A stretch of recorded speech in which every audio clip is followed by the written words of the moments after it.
It is official. Australia's big spending Labor state governments are adding, it seems, to the cost of absorbent toilet paper. Prices will rise due to soaring gas prices. In order to continue to put that downward pressure on inflation with all of these major projects. A great example of us providing cost of living relief, taking pressure off inflation.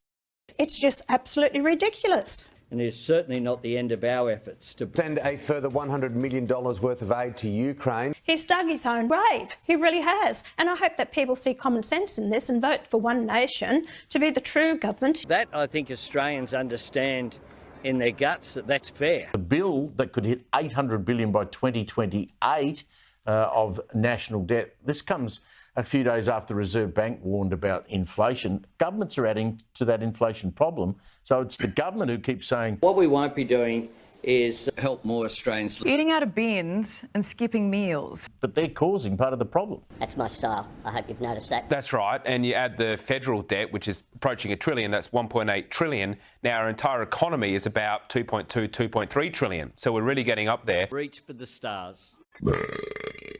Obviously, this spending is inflationary, so it's cranking up demand. We've got mass migration, which is increasing demand, at the same time as our supply capacity is coming down. Our productivity growth is dropping. So you've got those two problems at the same time.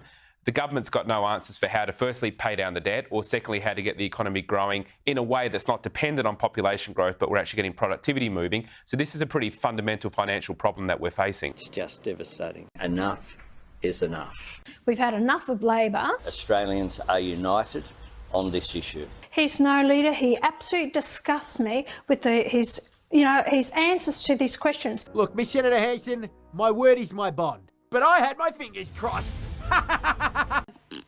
You've got to put your hand up. You've got to be honest with people. Australians are really doing it tough. And today I announced that Australia will provide an additional $15 million in humanitarian assistance for civilians in Gaza. In order to continue to put that downward pressure on inflation.